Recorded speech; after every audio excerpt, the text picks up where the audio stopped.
मेरा नाम सानिया पटेल है, मैं इब्राहिम पटेल की बड़ी बेटी हूँ। कल जब हमारे घर पर पुलिस आई थी तब हमने दरवाज़ा खोलते ही सारे पुलिस वाले अंदर घुस गए। उसमें से 3 जेंट्स पुलिस थे और 2 लेडी कांस्टेबल्स थे। एक एसआई था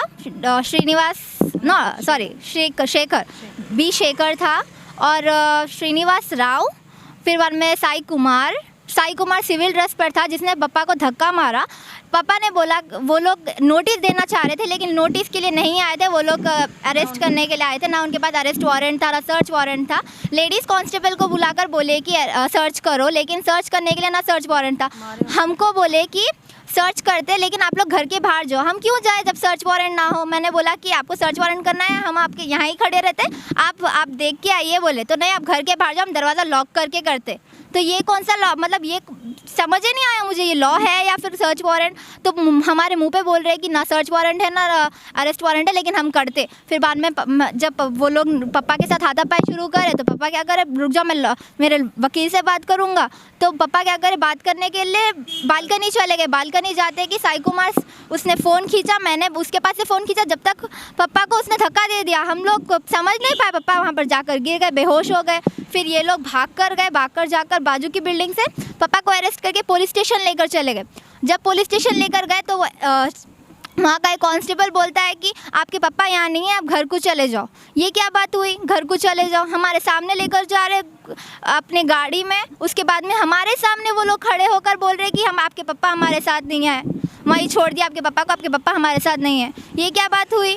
हमारे साथ श्रुति नाम की एक कांस्टेबल थी, पी श्रुति, वो घर के अंदर घुस के मम्मी के साथ बुरा बिहेव करे। लाइक उसने बोला कि हम सर्च वारंट करते, आप क्या हमारे पास सर्च वारंट नहीं है, हम सर्च करते, आप क्या करते करो।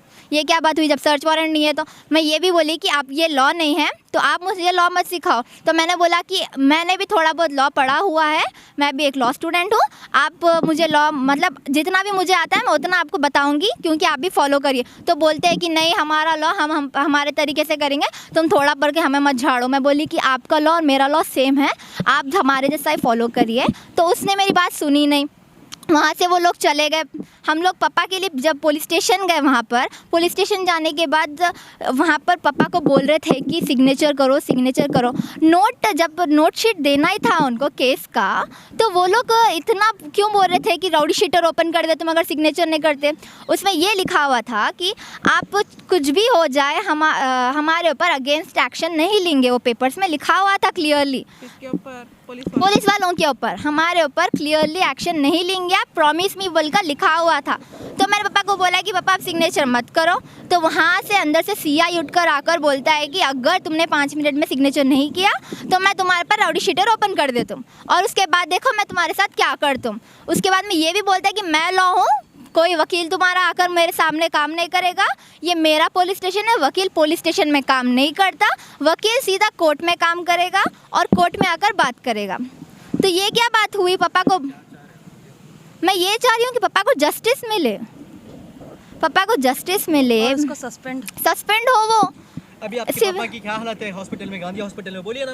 हाँ, मेरे पापा की हालत ये है कि पापा के पैर के एंकल्स टूट गए, चल नहीं पा रहे, फ्रैक्चर हो गया है, पूरे प्लास्टर सर्जरी होने वाली है। डॉक्टर बोल आपके कांस्टेबल ने आपके पापा को अपने 3rd फ्लोर से 2nd फ्लोर बाजू की बिल्डिंग में, अगर इतना सारा गैप था हमारे फ्लोर के और उसके फ्लोर के बीच में, ज़रा सा अगर पापा का पैर चूक जाता या सामने नहीं जाता तो पापा नीचे गिरकर पापा का देहांत हो जाता था, खुदा ना खास्ता पर हो जाता था। अगर पापा अपने आप को सामने मूव ऑन नहीं करते तो मूव ऑन करे, पापा का पैर टूट गया, अगर कुछ होता तो कौन जिम्मेदार रहता। पुलिस तो जिम्मेदार नहीं थी, वो लोग तो हॉस्पिटल लेकर जाने तक रेडी नहीं थे।